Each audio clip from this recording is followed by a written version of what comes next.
Vamos lá, então. Bom, gente, então, boa noite a todos e a todas, né? O papo de especialista dessa, desse momento tem a honra de contar com a presença da doutora Thaíse Matarassad, grande advogada criminalista do nosso país, mestre em Ciências Criminais pela PUC, vice-presidente da Associação Paranaense dos Advogados Criminalistas, vice-presidente da Comissão de Defesa das Prerrogativas Profissionais da OAB do Paraná, conselheira do Instituto Brasileiro de Direito Penal Econômico e professora universitária também da FAI, Centro Universitário.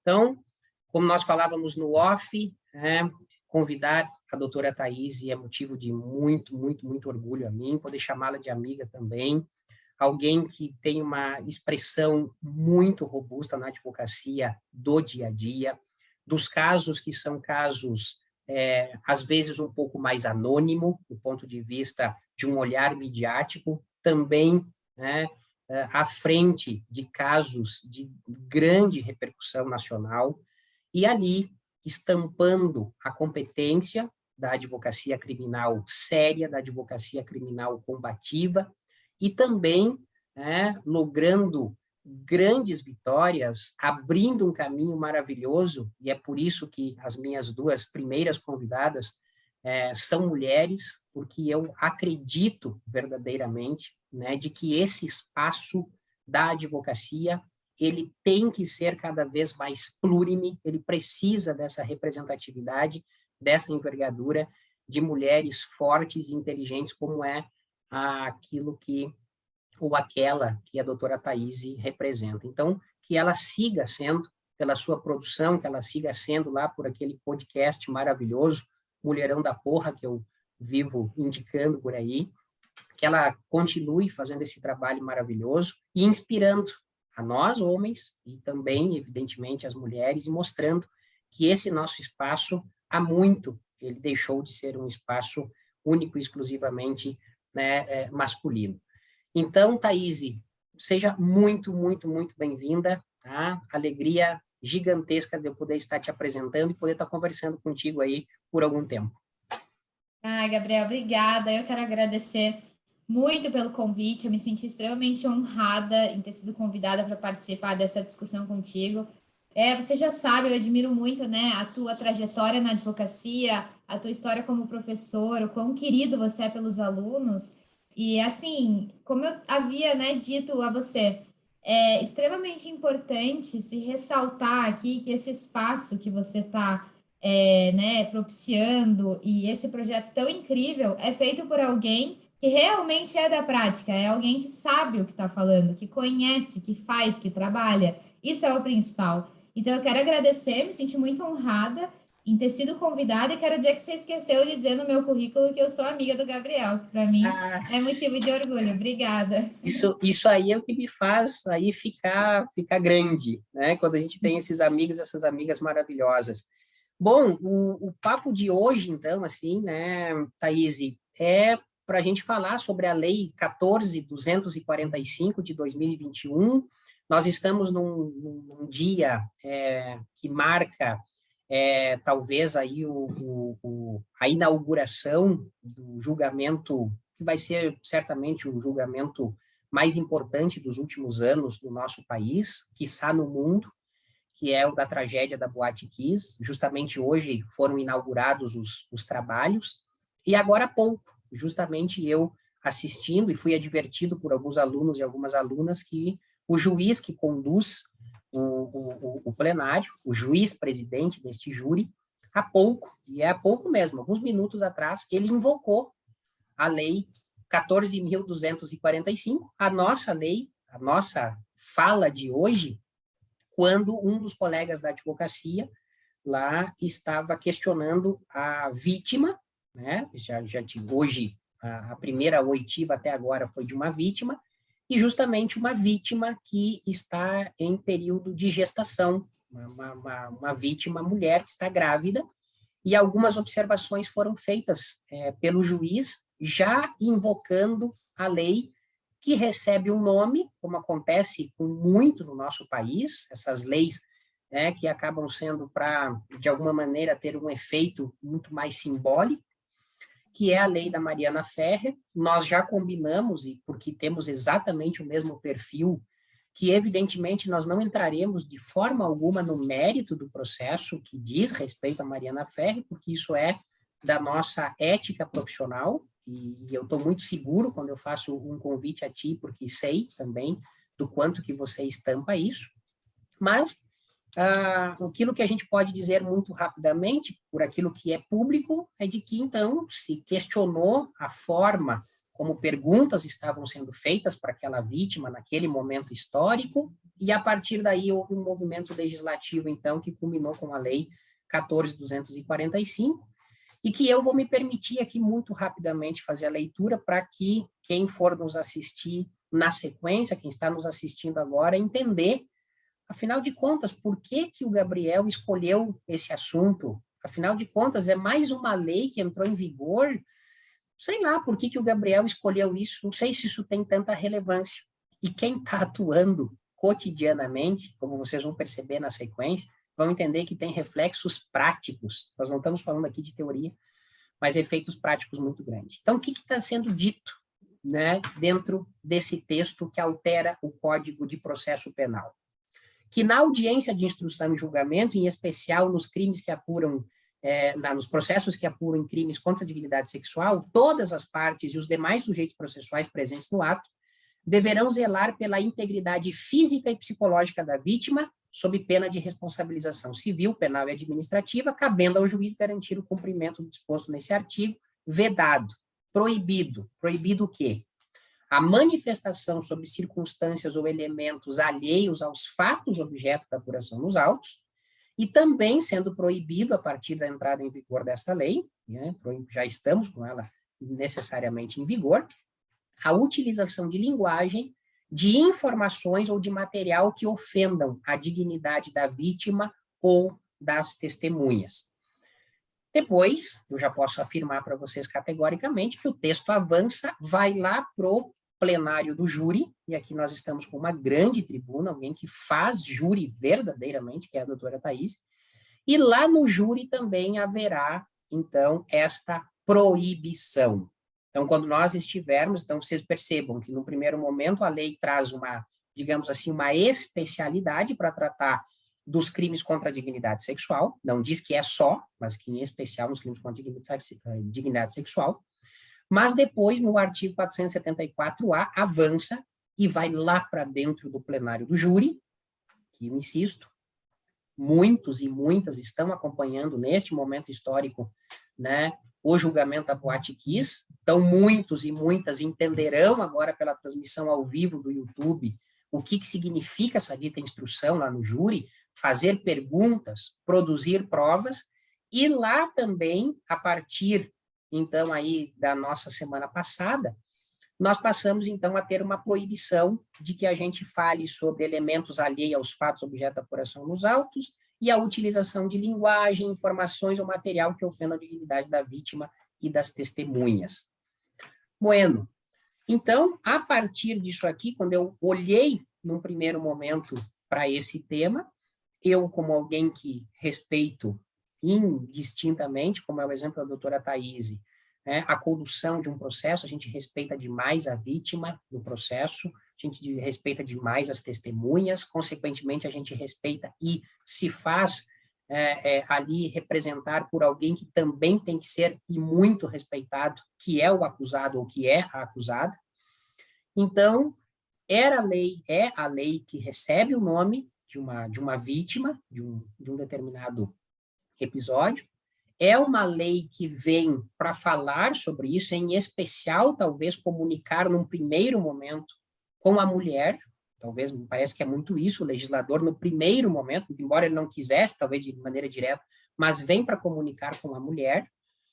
Claro, poderia ter outro nome para vir conversar comigo que não fosse exatamente a doutora Thaís, que, enfim, que atua de uma maneira muito intensa na advocacia, seja fazendo júri, seja atuando nas audiências de casos de outra natureza que não dolosos contra a vida, e que, evidentemente, tem um olhar completamente diferente do meu em relação a isso. Eu não consigo falar a partir do ponto de vista de uma advogada mulher. Evidente que eu não consigo. Então, por isso, Thaís, é que eu estou hiper curioso, e deve ser todos e todas que vão te ouvir estão super curiosos para entender. E aí, doutora Thaís, aquelas tuas primeiras impressões, quando tu recebe essa notícia dessa alteração legislativa, o que a doutora Thaís tem a nos dizer, assim, quais são as tuas angústias, quais são, assim, enfim, os teus olhares sobre esta lei? Olha, então, Gabriel, quando a gente pensa, né, numa nova legislação que vem com um nome, ela já vem, né, com um apelido, digamos assim, com um nome que remeta a um caso midiático, alguma situação específica, a gente já tem que olhar com uma certa ressalva para saber qual a finalidade específica dessa legislação. Então, aqui, sem entrar no mérito da causa, né, da Mariana Ferrer, que é uma vítima que foi envolvida num enredo de um caso criminal e que tomou uma grande repercussão e que acabou tendo, né, desdobramentos gravíssimos, tanto para, né, a vida pessoal dela, quanto para a parte processual ali de todos os envolvidos. A gente tem que pensar que isso acaba vindo como uma forma de dar uma resposta, o Estado tentando dar uma resposta para uma situação que aconteceu por meio do legislativo, né? Então, o brasileiro já tem muito dessa característica, assim, né? Essa questão de imaginar que as leis vão dar conta de abraçar e de resolver todos os nossos problemas, e não vão. Não vão, já não resolvem. Então, nós temos essa cultura, infelizmente, de ter essa prática, né, de nascer novas legislações a cada momento, no sentido de dar uma resposta exata a alguma situação. Muitas das vezes já existe algum tipo de regulamentação para essa mesma conduta que já está sendo novamente, né, regida uma lei, que é esse caso. A gente já tem uma série de recomendações, inclusive no Estatuto, né, da OAB, na Lei Orgânica do Ministério Público, na Lei Orgânica da Magistratura, nós já temos, né, tratar com urbanidade, respeito às partes, enfim, nós temos uma série de comprometimentos éticos que nós, né, enquanto operadores desse sistema de justiça criminal, a gente se compromete, né, faz juramentos, né, magistratura tem o seu, MP, defesa, enfim. Então, a gente está ali, né, estamos trabalhando já sob a premissa de estarmos, né, necessariamente sendo respeitosos com as partes, né, com isso, ou com os sujeitos processuais, enfim, com todos os presentes. Então, a gente precisa partir dessa premissa de que já há uma certa regulamentação, e sem falar que muito se vem do básico, né, do bom senso, das regras, né, de convivência em sociedade, da civilidade, né, enfim. Mas como eu havia dito, essa parte da etiqueta, do nome, da lei com o nome, que carrega muito, né, é uma simbologia muito forte. Então, sem tecer comentários à situação sofrida, a situação que aconteceu, né, no caso específico, na audiência, só pelo fato de ter uma nova produção legislativa com o nome de alguém, uma etiqueta, isso já carrega muito, já é muito simbólico, né? E pela nossa história, a gente já pode perceber que no Brasil, né, uma série de legislações que foram produzidas sob essa égide de dar uma resposta a algo, elas vêm com uma série de defeitos. É só a gente pegar, né, a questão da própria lei dos crimes hediondos, por exemplo, né? Historicamente, nós sabemos que nós tivemos 2 grandes crimes no Brasil que acabaram resultando na edição dessa lei. E a gente sabe que essa lei também veio carregada de uma série de questões ali inconstitucionais, que, enfim, tentaram fazer passar coisas que depois o próprio STF veio e precisou, né, intervir, enfim, readequar. Então, essa questão de uma produção legislativa para atender uma certa expectativa gerada na população é algo equivocado, não é a forma mais correta e mais adequada de se resolver. Então, a primeira finalidade que tem, ela já tem um problema, já carrega essa questão. Agora, com relação ao mérito da lei que você acabou de ler, né, e você iniciou a tua fala dizendo assim, olha, essa lei traz uma série de efeitos práticos e foi muito oportuna a tua leitura. Ela modifica o Código de Processo Penal, modifica até a lei do juizado especial, imagine, foi até lá, né? A questão do plenário do júri, na parte de instrução e julgamento ali, que é o ponto alto do júri, né? Não são os debates. Instrução em plenário é muito importante, então não adianta. Tem uma série de argumentos que a gente já vê alguns promotoras tentando usar para dizer que não vai interferir, mas vai, a gente precisa falar sobre isso aqui. Então, assim, essa lei, ela veio e modificou muito. O Código Penal, né, modificou a coação no curso do processo, enfim. Então, a gente vê uma série de modificações que a gente já tem que também tecer uma crítica, né, a essa colcha de retalhos que acaba sendo a nossa legislação processual e penal, que acaba, né, precisando de uma reforma global. A gente não tem e acaba não dando conta disso, e novas legislações fazem esse papel. Aí as coisas não se comunicam, não se conversam, fica esquisito, fica estranho. Então, a gente tem essa questão. E você iniciou falando dos efeitos práticos, né? Essa lei, ela me parece que ela foi idealizada e redigida por pessoas que não têm qualquer tipo de vivência prática.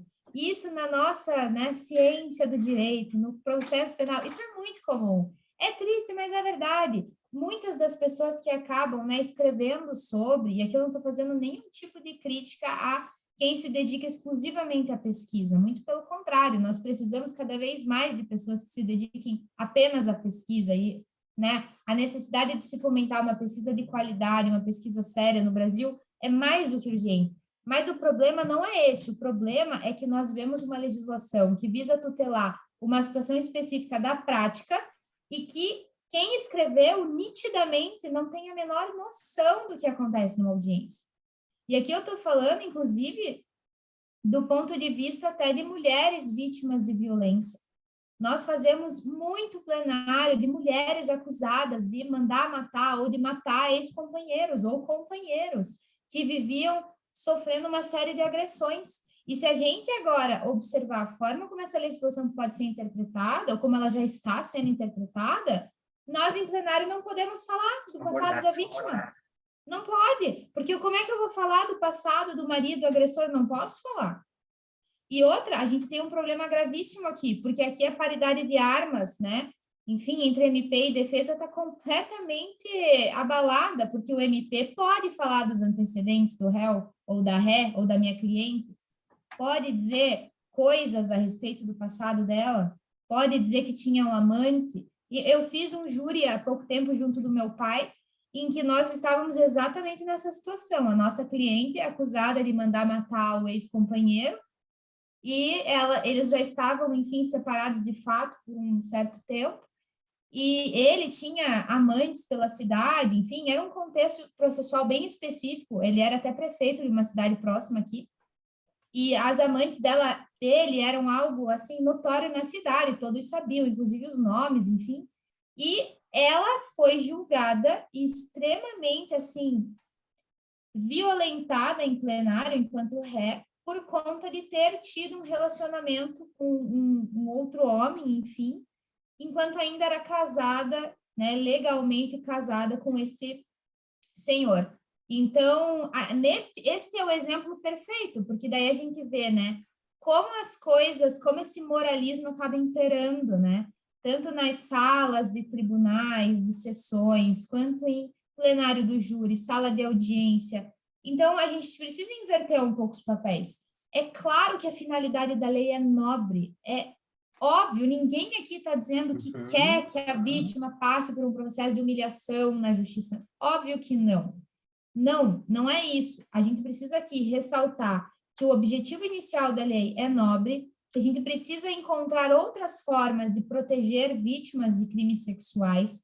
A gente precisa de uma condução séria dos magistradas, promotores de justiça em audiência, e de advogados e advogadas que também se coloquem contra atitudes vexatórias em salas de audiência, em plenário. Só que a gente não pode fazer com que uma produção legislativa, né, que tenha uma ânsia de ser uma salvadora, né, de uma situação dessa, de violência, de revitimização, venha caminhando contra o exercício da ampla defesa, que caminhe contra a paridade de armas. Então, o que eu vejo hoje é um grande equívoco. Eu acredito que a finalidade inicial dessa legislação é uma finalidade nobre, mas é que ela vai atender outros interesses escusos, que não são os interesses iniciais. Isso me deixa extremamente preocupada. Então, a gente tem um ponto bom, um ponto positivo, que é a proteção da vítima, a proteção da mulher, mas a gente precisa lembrar que não vai servir só para isso,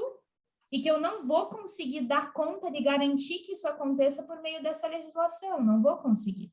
Então, a gente precisa pensar que essa produção legislativa desesperada, né, sem fazer audiência pública, sem consultar a academia, sem consultar pesquisadores, advogados, juízes, promotoras, as associações envolvidas, é um grande erro, porque senão a gente acaba encontrando problemas assim, né? A redação está equivocada, vai esbarrar em várias situações práticas que vão, na verdade, prejudicar a vítima, prejudicar mulheres e não auxiliar. Então, assim, essas são algumas das minhas primeiras, assim, impressões, algumas das questões que estão me incomodando a respeito dessa lei. Isso, eu de fato concordo, evidentemente, contigo, e não que te chamei aqui para que tu concordasse comigo, ou para que eu concordasse contigo. Mas é porque, de fato, eu insisto, e eu costumo referir isso também, do meu respeito, né, da minha admiração por quem se dedica à pesquisa, para quem se dedica verdadeiramente assim, a fazer aquelas imersões maravilhosas na bibliografia, e construir teses e etc. Tudo isso tem toda a minha legitimidade, tem o meu aplauso, e quando eu costumo dizer, eu tenho o meu aplauso em pé. Mas quando eu olho para uma legislação dessa aqui, Thaís, eu deixo de lado, como você provavelmente faz, a gente deixa de lado a nossa pós, a gente deixa de lado o nosso mestrado, e a gente respira e a gente imprime ou exprime aquilo que é o nosso cotidiano da advocacia. É aquilo que a gente se dedica a fazer quando nós estamos nas salas de audiência, aquilo que a gente se dedica a fazer quando nós estamos nos tribunais do júri. E, de fato, uma das preocupações latentes que eu tenho com essa legislação, a exemplo de muito que vem se produzindo nos últimos anos no nosso país em matéria de processo penal, é quem é que fecha esse conteúdo semântico aberto? Quem é que fecha essa abertura interpretativa? Eu não sei se é pelo cacuete de ter feito meu mestrado lá com o Lênio, enfim, mas a grande verdade é que a gente vem dizer ali, você está proibido de fazer manifestação sobre circunstâncias ou elementos alheios aos fatos objeto na apuração dos autos. E aí, a pergunta que eu faço e que imediatamente eu não tenho resposta é: o que são essas circunstâncias ou esses elementos alheios aos fatos? Quem é que faz verdadeiramente essa validação? Quem é que faz essa interpretação para dizer, doutor, onde é que o senhor quer chegar com a pergunta? Tem vezes que você faz audiência com magistrados e magistradas ansiosos ou ansiosas, para dizer o mínimo, e que aí você está fazendo perguntas que são perguntas preparatórias, e que aí, mas doutor, onde é que o senhor quer chegar com isso? Sim, por favor, espera um pouquinho. Eu estou fazendo duas perguntas. Já é difícil sem a lei, imagina agora, né? Que daí é uma desculpa para cercear o exercício da defesa. O que são esses elementos alheios? Qual é verdadeiramente o critério desses elementos alheios? Eu tô aqui, por exemplo, pensando, e sexta-feira agora, justamente eu vou ter um exemplo desse, aonde eu vou fazer uma audiência, aonde nós vamos ter lá a oitiva especializada, o dito depoimento sem dano, que aí tem toda aquela crítica sobre o dano e o não dano, com uma criança, uma pré-adolescente vítima de um crime contra a dignidade sexual. E agora, como é que a gente leva, talvez, Thaís, para dentro de uma realidade de um processo, toda uma construção, eventualmente, de falsas memórias? Evidente que se para eu chegar, por exemplo, na tese de falsas memórias, a primeira coisa que eu preciso é acessar uma memória. Eu preciso estar falando de fatos que, por vezes, vão parecer alheios àquela realidade, porque a forma como a redação veio é qualquer pergunta que eu faça. Vamos imaginar que nós tenhamos a vítima A, lá tem a menina, o menino, aqui eu não estou nem colocando só que é um critério de mulher, fiz de propósito no início por conta do nome da lei. Mas nós poderíamos ter o nome de um homem aqui, né? Ou, enfim, de quem quer que fosse. Não importa gênero. Mas vamos supor, então, que alguém tenha sido vítima de uma violência sexual no dia 1º de dezembro de 2021, por volta das 18h40 da tarde. Muito bem. Do jeito que está posta essa redação aqui, as nossas perguntas elas vão poder permear única e exclusivamente sobre aquilo que diz respeito àquele dia. Quer dizer assim, é tomada de uma ideia, de uma objetivação que ela é inatingível no processo criminal. Essa tentativa de objetivação, e aí aquelas obras maravilhosas do Alexandre, para falar sobre vieses, para falar sobre heurísticas, essa tentativa desses nossos atalhos, do tipo, não, doutor, mas o senhor não pode fazer perguntas que digam respeito ao dia 30. Não, é o dia 1º, é a partir das 18h40. Quer dizer assim, olha para onde está indo, para onde está despencando qualquer chance de exercício de ampla defesa. E eu volto a insistir. Quem é que pode definir... quem é que pode definir o que são elementos alheios? Porque tudo bem quando a gente vai ali para aquela parte da utilização de linguagem, que para mim, provavelmente para todos, uma boa parte de quem vai nos assistir vai concordar, ok, não era jamais para uma vítima ter passado pelo constrangimento de ter que responder com qual roupa que estava, se estava acompanhada, se não estava acompanhada, se a rua era iluminada ou se a rua não era iluminada. Evidente que esse tipo de perguntas, de qual era a roupa que estava, se você gostou, se você não gostou, evidente que isso são perguntas que jamais deveriam ter sido feitas. E que, evidentemente, é o juiz ali, é o magistrado quem deve tolir qualquer possibilidade disso. Só que aí a gente trabalha dentro de uma legislação como essa, que a gente sai do 8 e vai para o 80, a gente só trabalha com as questões de extremo. Então, quando alguém levanta a mão e diz, não, mas é que essa lei ela é necessária, é imprescindível, para que não se pergunte para a vítima com que roupa ela estava, se a roupa era curta, se a roupa era longa. Mas daí, Gabriel, a minha opinião é que daí falta o quê? Primeiro, falta bom senso do advogado ou do promotor que está fazendo essa pergunta. Fato. Segundo, falta a postura da condução de um bom magistrado, de uma boa magistrada, para dizer, olha aqui, essa pergunta não é relevante. Qual é o objetivo? Então, assim, precisa ter essa forma de trabalho, entende?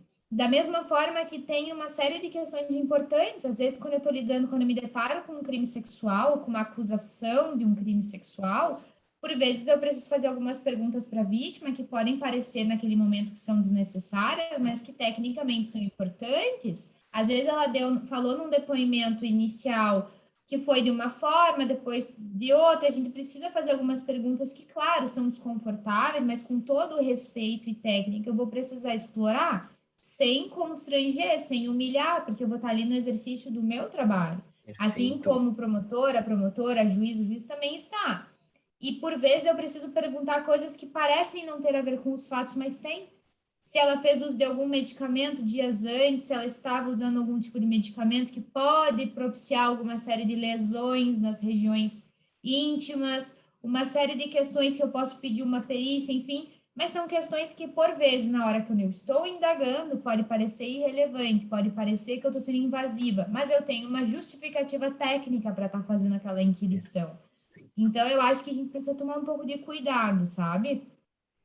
Eu acho que falta aqui um pouco mais de delicadeza no manejo, sabe? Da técnica processual, uma condução firme de uma magistratura firme, comprometida, um Ministério Público que saiba qual é o seu papel, que venha intervir, né? A defesa também nos processos relacionados à violência doméstica. Agora, né? Aqui no Paraná nós temos notado a garantia da presença de um defensor público que venha assistir os interesses da vítima quando ela está desassistida, enfim. O Rio Grande do Sul também.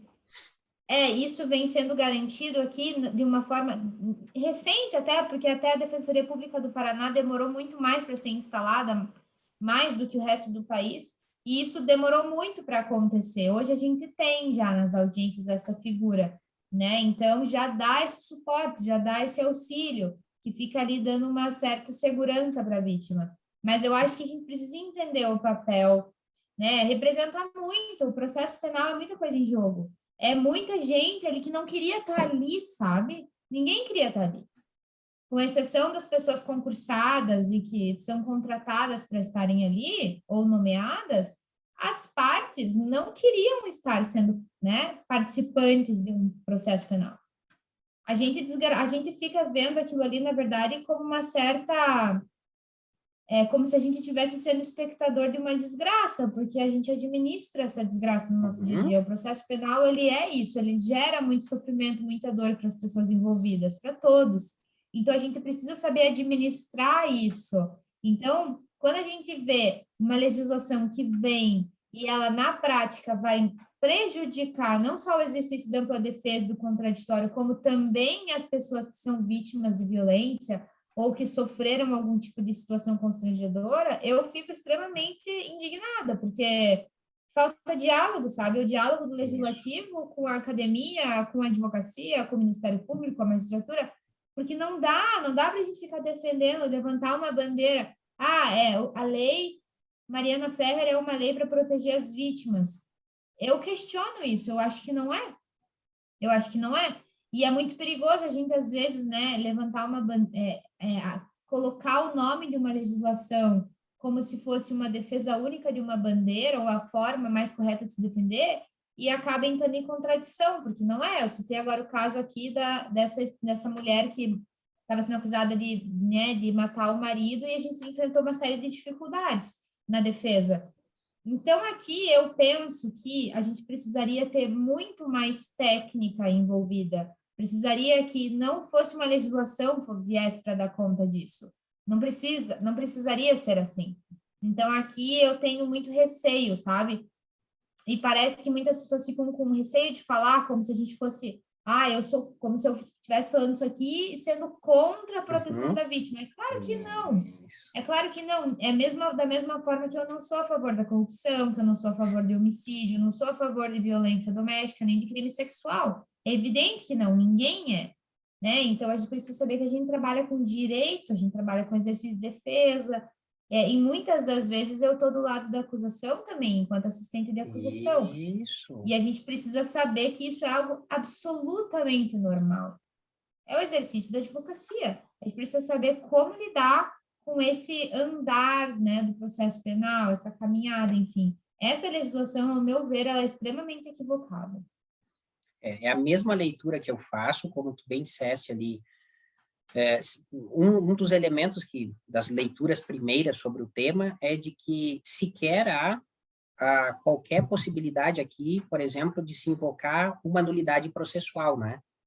A falta de técnica é tamanha que a grande pergunta é, ok, e daí, qual é a consequência se eu fizer? Qual é a Não, consequência? tudo bem, a consequência será civil, penal ou administrativa. Ok, desculpa, cara pálida, mas isso aqui é completamente abstrato.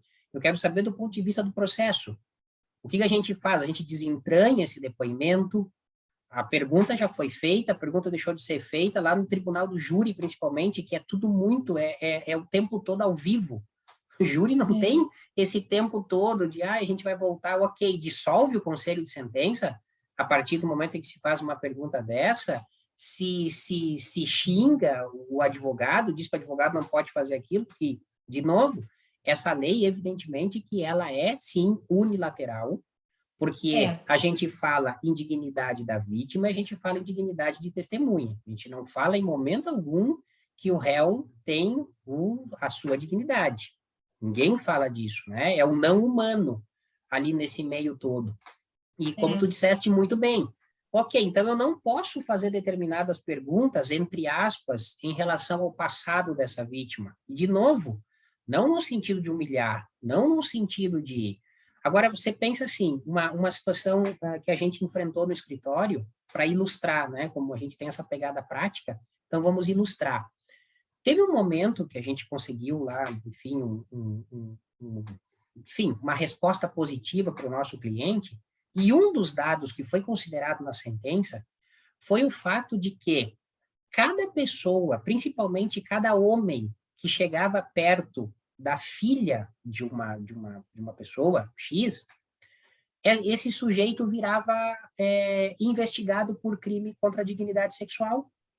Então, assim, ela passou por pelo menos 3 cidades, é aquela lógica da dita, como é que é, da investigação defensiva, né? Que outro dia a gente pode falar também só sobre isso, porque como se glamorizou, e desculpa a sinceridade, a gente sempre fez, né? Só porque agora quando... Aqui também, meu pai até esses dias falou, mas como assim? A gente sempre trabalhou no inquérito, a gente gosta de ser uma defesa proativa no inquérito, a gente sempre fez requerimento para o delegado, a gente sempre levou, a gente sempre... Enfim, são coisas da advocacia criminal 4.0, né? Vai se glamorizando. Daí, esses dias atrás, eu estava vendo todo um post, porque, advogado fulano de tal usa drone no processo, não sei das quantas. Daí, tipo assim, tá, só eu sei quanto tempo a gente já faz esse tipo de coisa. Mas vai se colocando uma gourmetização. Mas aí, voltando, então a gente foi atrás e a gente conseguiu demonstrar dentro dos autos que fulano de tal, que era vizinho, teria, em tese, sido o abusador da filha daquela pessoa. Então, tá ok, tramitou o inquérito, o sujeito sequer foi indiciado.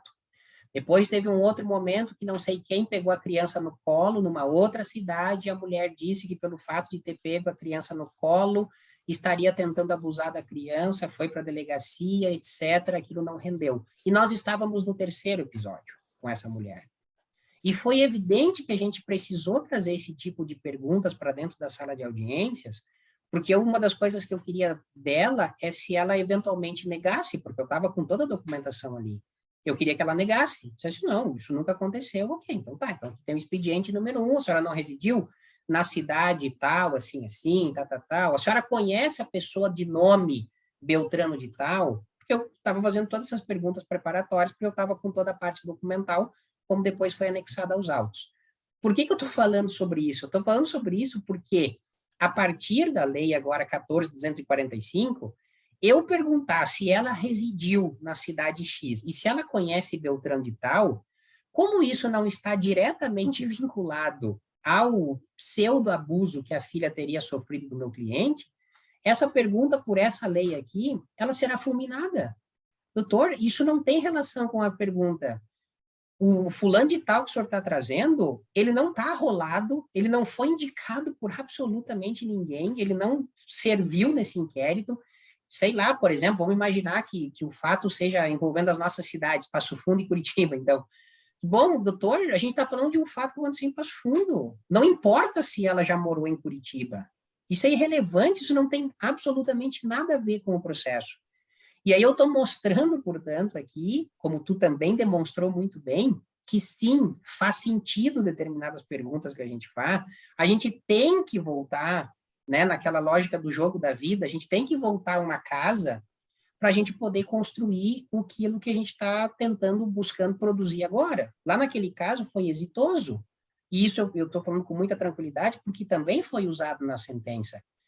Foi o único motivo? Não, não foi, mas serve de fundamentação também. Inclusive, a defesa trouxe aos autos o fato de que em 2 outros episódios, etc., mais ou menos o mesmo modus operandi, etc., etc., etc. Quer dizer assim, poxa, todo mundo que chegava perto dela, dessa criança, tinha a intenção de abusar. Será que tinha mesmo? Será que a gente não pode levar, no mínimo, a dúvida num caso desse? Então, essas circunstâncias práticas, que é que tu evidenciou muito bem no início da tua fala, nós, não só nós advogados, mas quem verdadeiramente respira ambiente de audiência, respira tribunal do júri, a gente que conhece o sistema prisional, a gente sabe para onde essas pessoas irão a partir de equívocos legislativos dessa natureza, nós precisamos, evidentemente, sermos melhor escutado, a gente precisa ser melhor consultado diante de uma produção, que, como eu disse, num primeiro momento, é mais uma lei que entra em vigor. E um dos objetivos que eu tenho com esse tipo de provocação, trazendo convidadas e convidados aqui, que isso se torne, né, mais frequente, é de mostrar que, no meio de uma quantidade de informações, eu não tenho muita dúvida de que muitos colegas nossos, no sentido mais amplo da palavra, entrou em vigor aí uma lei Mariana Ferrer, entendeu? Vira nome e vira assim do tipo, entrou uma lei em vigor aí, e, sei lá, é mais uma, nós temos mais o que fazer, E eu acho que é importante O problema é que essa interfere diretamente no nosso exercício profissional. Perfeito, a gente tem que pausar, a gente tem que parar e dizer o seguinte, tá, mas, querido, tu já leu o artigo 400A? Tu já leu o artigo 474A? Tu conseguiu ter a dimensão do que isso aqui vai representar na nossa atuação? E como tu bem colocaste, sem aqui levantar nenhum tipo de bandeira de que isso aqui, porque o réu, porque a vítima, porque bem feito para a vítima, porque coitadinho do réu, porque não é o perfil como a gente trabalha. A gente não trabalha desse modo. A exemplo de ti, que senta por vezes do lado do Ministério Público para fazer acusação, nós aqui também o fazemos. Então, a gente tem que ter muita responsabilidade na forma como a gente comunica, a gente tem que ter muita responsabilidade na forma como a gente peticiona, na forma como a gente faz a sustentação oral. Por quê? Porque a gente é defensor de direito, a gente não é defensor de comportamentos humanos. O que o Gabriel pensa sobre? O que o Gabriel pensa sobre? Ok, isso é para um outro espectro, isso é para um outro espaço.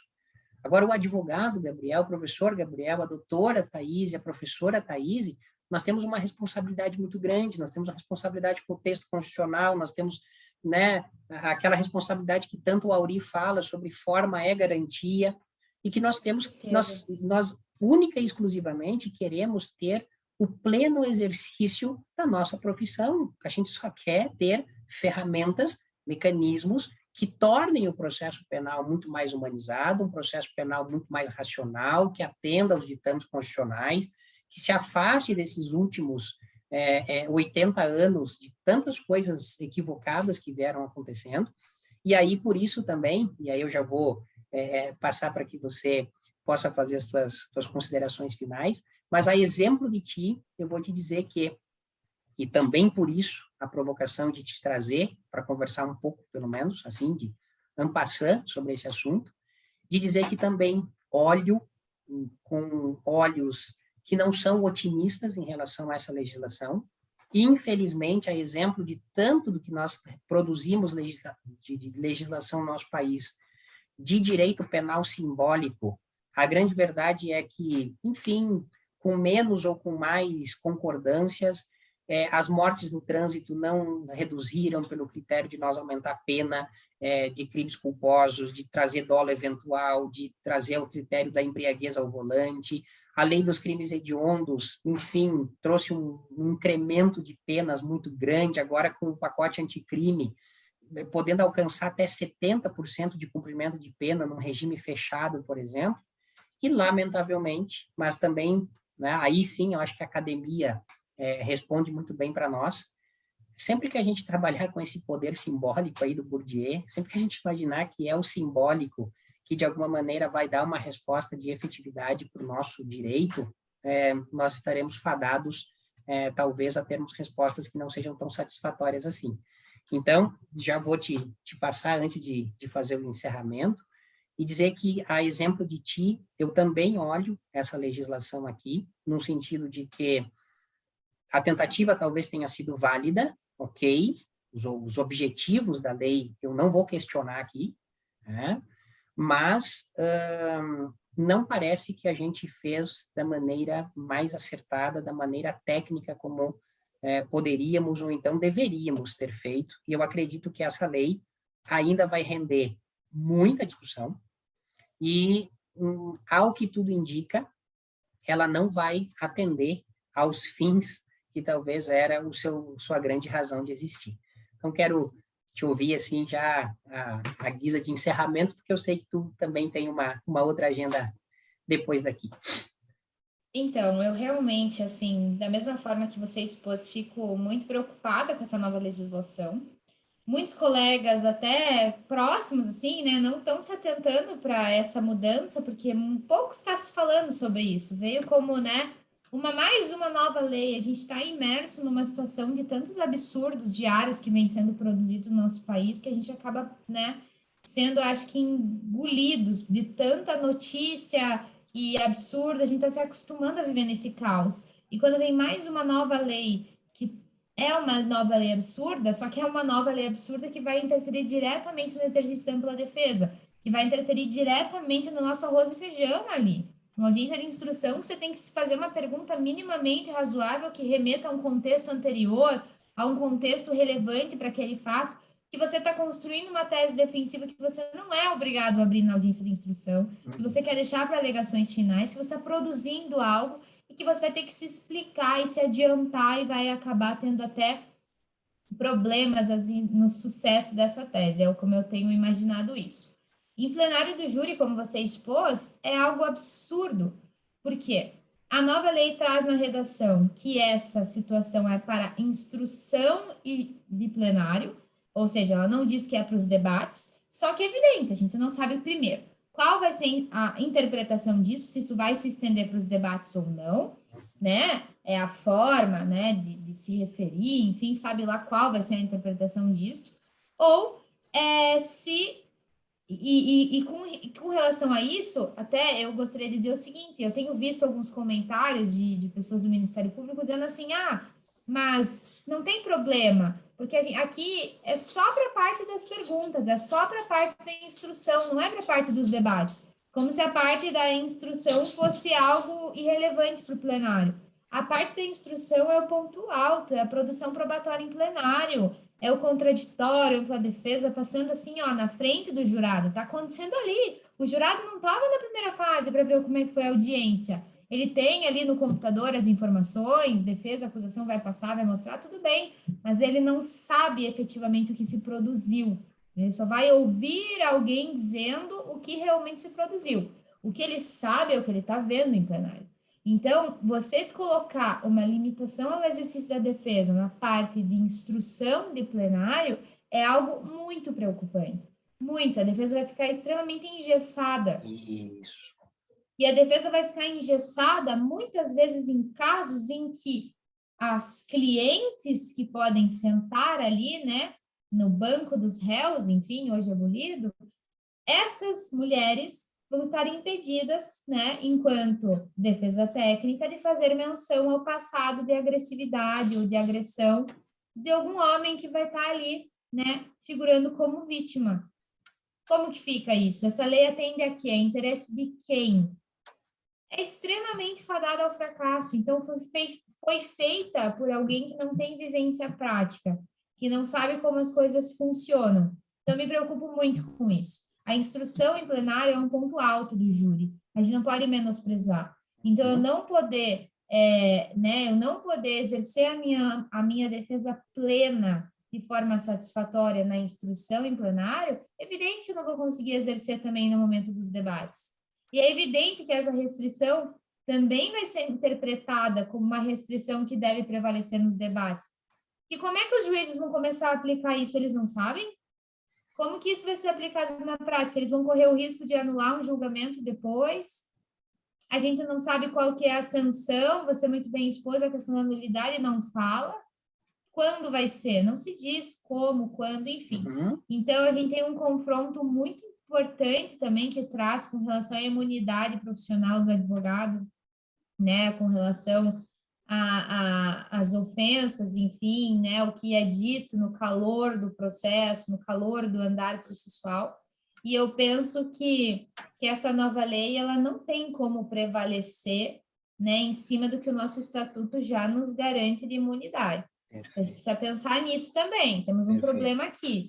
Tem uma série de questões aqui que eu creio que terão que ser enfrentadas perante o STF, alguns pontos aqui que precisarão ser revistos, sim, e que não poderão prevalecer. Porque assim a gente vê, né, é aquela situação clássica no direito penal, no processo penal. A gente vê um fim nobre, uma iniciativa nobre para atender um fim em tese nobre, que acaba, né, se deturpando. A gente vê como isso é relativizado na prática.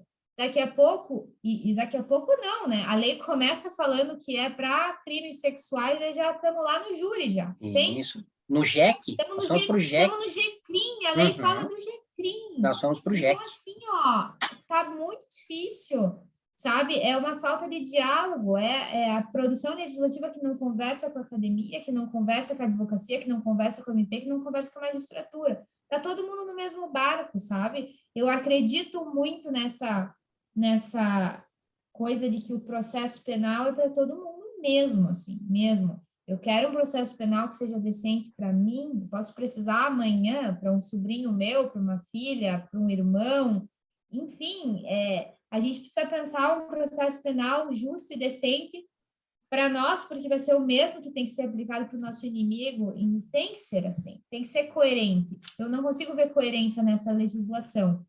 E não tem problema nenhum nisso. Eu não estou aqui rogando contra o direito da vítima ou respeito à vítima. Muito pelo contrário, nós iniciamos nossa conversa aqui dizendo que isso é o elementar.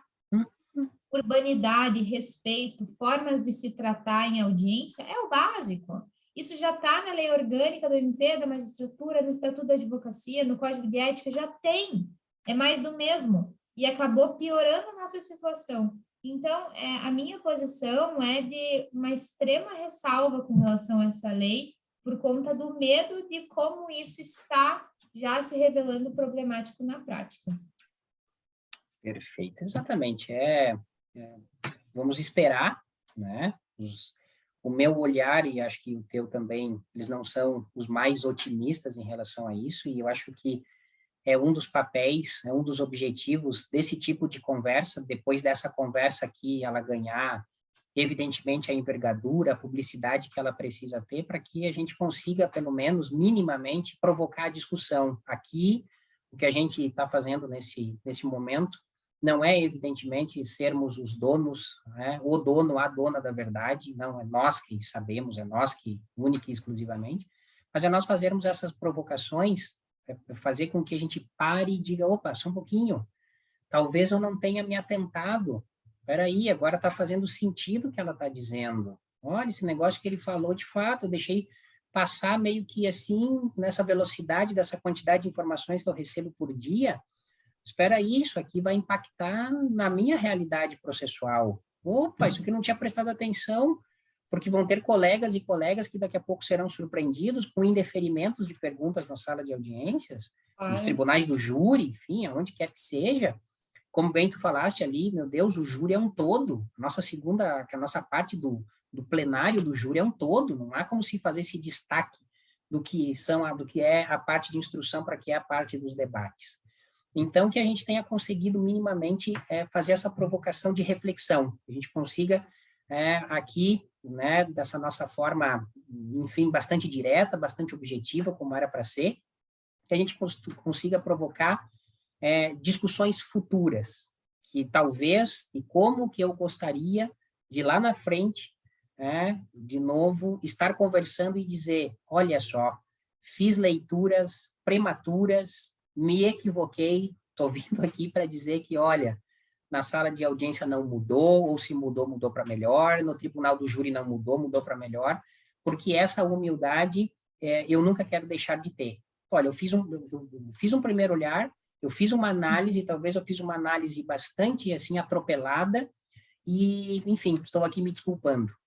Mas neste momento histórico, pelo menos, eu estou olhando para essa legislação e eu estou olhando com um olhar assim de bastante temor, né? Olhando assim de maneira, olha, o nosso trabalho que já é árduo, que já é difícil, na pressa de uma produção, da gente poder, né? Afinal de contas, o próximo ano é um ano eleitoral, não sejamos hipócritas, a gente também já sabe para onde que a gente aponta para uma ideia de um processo penal midiático, olha, eu sou quem assina, eu fui quem propus, então vote em mim porque eu estou com vocês. E aí, quando a gente tem uma visão de túnel, talvez estejamos mesmo, né? Inclusive, estejamos olhando, mas quando a gente amplia o nosso horizonte, quando a gente amplia a nossa percepção, talvez não seja tudo isso.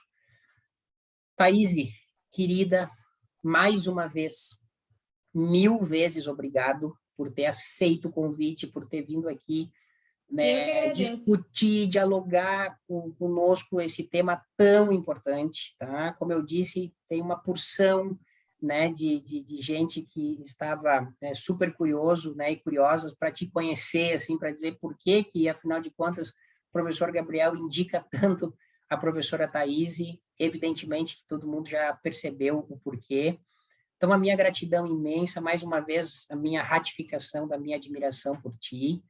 Gratidão é o que me define. Obrigado de todo o coração por ter aceito o convite, que a Eu que gente possa, agradeço. a partir de temas como este, que a gente possa seguir dialogando ainda muito mais, né, sobre esses temas relevantes do processo penal. Com certeza. Obrigada, Gabriel. Fiquei muito feliz. Conte sempre comigo. Você é um parceiro aí que eu admiro muito. E fiquei muito, assim, honrada em ter sido convidada para participar desse espaço, desse projeto super bacana que você idealizou. E que a gente consegue democratizar essas discussões e fazer com que as pessoas, né, consigam olhar, talvez, algo que está, né, sendo posto por uma perspectiva diferente. Então, quero agradecer e dizer que eu me senti muito feliz de estar aqui. Obrigada. Gratidão a minha, imagina.